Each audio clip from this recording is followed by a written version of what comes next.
Well, good morning and happy Monday to you, lovely ladies and gentlemen. Hope you had a wonderful weekend. I spoke to my precious bride this morning and she said, yesterday's video on leadership was really good. Would you like to expound on that today? And so I'm following her instruction and I intend to expound on that today. Yesterday's video on leadership was, are you a fool, are you a tool, or are you cool? Talking about the difference between positional leadership and true leadership, which really is influence. So today I'm going to expound on that. A leadership contest, you versus Forrest Gump. Who wins? You versus Forrest Gump. Who wins? For those of you who remember Forrest Gump, I'll reflect on that in a moment, and you can decide for yourself who is a better leader, you or Forrest Gump. So let's just do a quick recap of yesterday's conversation around leadership. I gave a very strong statement that I could turn anybody into a highly respected leader in 6 months if you do what I say. If you do what I say. The number one way that someone rises from obscurity into leadership, defined by John Maxwell as influence, is primarily by doing the hard work that no one else wants to do. Doing the hard work. Spiritually, what might that sound like? That might sound like going to church Sunday and Bible study Wednesdays, reading the Bible, study, digging in and learning as much as you can, and most importantly, doing the hard stuff. Blessing those who curse you, forgiving those who hurt you, being good to those who have an issue with you, taking your opposite side of the political spectrum and being really, really, really good to these folks and saying great things about them instead of being ugly and saying stupid stuff about them. You do the hard stuff. Physically, everybody wants the benefits of working out and nobody wants to sweat to get it done. Physically doing the hard stuff. Maybe you get that gym membership and hire the personal trainer and get committed to an eating plan so that you can get that shredded body you want. It's available to everybody. Unless, of course, you're in a hospital bed with a terminal illness. For those who have opportunity that don't take it, they don't. Are you wanting to be a leader in thought or philosophy and ideas?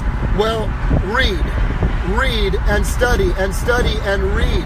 Put together a group of people who will study and read together in order to think different. You will be the same person if you take a Facebook picture of yourself today and next year it comes up on your feed a year later, Facebook memories, you will be in the same exact place you are today except for a couple things. Number one, the books you read. Number two, the actions you take. And number three, the people you surround yourself with. If you don't change those, you will be in the same place next year that you are today with no growth. Get that book, study that book, study that stuff, do the hard things. So leadership comes from the hard things. So one of the ways that people gain influence is by achievement, because everybody respects some form of achievement that requires incredible discipline and effort and energy. Do you remember the scene in Forrest Gump? Well, he just decided one day, for no particular reason at all, I just felt like running. And from that day forward, if I was going somewhere, I was running. You guys remember? And all he did was run. Now think about this. He didn't say anything to anybody. He didn't declare anything to anybody. He didn't even have a specific clear goal other than, I was running. And he ran, and he ran, and he ran. And because he was consistent in his running, the world noticed. You see, because although he wasn't looking for leadership, although he didn't have a plan or a desire to lead other people out of obscurity into purpose, he was just doing his own thing. You see, but he did it consistently, and he was persistent. He displayed, as Zig Ziglar would say, persistent consistency. He did not give up. He did not give in. He did not get out until the very end when there was a huge crowd following him. And they all assumed, this guy's got it all together, man, because he was performing. Because he was performing. You see what I'm saying? And to their sad and broken dismay and disappointment, they turned around waiting for the wisdom from this sage to be presented to them after running for such a long time. And do you remember what his massive leadership speech was? I don't feel like running anymore. I believe I'll go home now. How sad. What a disappointment. And yet, when was the last time you had a following like that because you displayed persistent consistency? Are you a better leader than Forrest Gump? I don't know. Who's following you? What are you doing? What is your desire? What is your intention? I want to encourage you in this.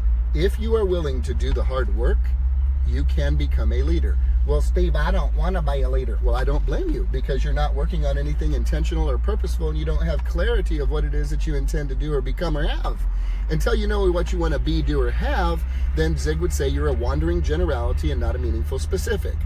The greatest form of your success, whether you believe it or not, will come in the form of what Zig would call significance. So we start out on the scale of survival.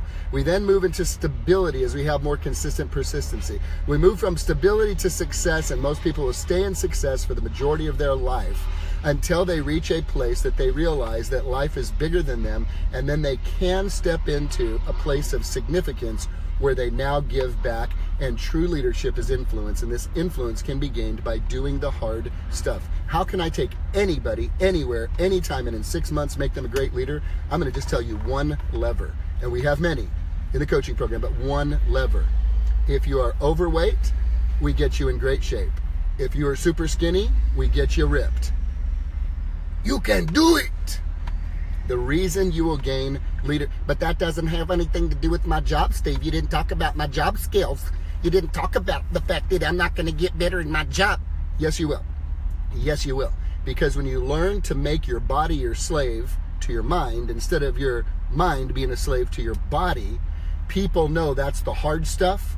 You cannot write a check for it. It's the reason why Warren Buffett is grossly overweight, even though he is worth billions of dollars. Because the stuff you can't write a check to get is the stuff that breeds respect. And respect breeds influence. And influence is leadership.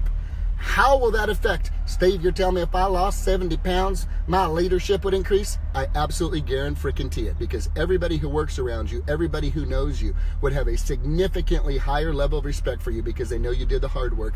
You would now have a voice into their life to help them become all they could be. And by the way, when you drop that weight and you start thinking different, or you build that buff and you start thinking different, you start feeling different, you start showing up to work a little bit earlier. You stop doing like that medicine bottle with that label on the back of your neck, giving your minimum daily requirement. Now you start showing up and you start giving your maximum daily effort. Now you're wearing a little bit different clothes. Now you're carrying yourself a little bit different. Now you feel a little bit different. Everybody around you, you have the ear of those around you, and you can begin to influence and encourage and inspire and motivate those around you who are seeing what you are doing because you did the hard stuff. You do the hard stuff that you cannot write a check to obtain. And that, my friend, in 6 months, if you're overweight, let me get you in shape. If you're super skinny, let me get you buff. In 6 months, your leadership will soar through the roof, because there will be an unspoken respect and a spoken respect that comes from those around you that know you did the hard work. Now you become a person of influence in just that one simple area. And oh, by the way, guess what? You get to feel good, you get to look good, and you get to enjoy the benefits of being healthy now. All kinds of additional benefits to this. And yet, leadership comes from influence. It's nothing more, nothing less. And it comes from you doing the hard work. Are you willing to do the hard work? Are you like Forrest Gump? That day, if I was going somewhere, I was running, and he just kept running. What's your run? What's your run? What's your just keep running? What are you going to do long enough, hard enough, with enough persistent consistency that others will take note of you, and now you have an opportunity to be a person of influence, to speak life to others, because you will have an audience, because they know you put in the hard work? You or Forrest? Only you can decide, Janae. Have a great day, guys.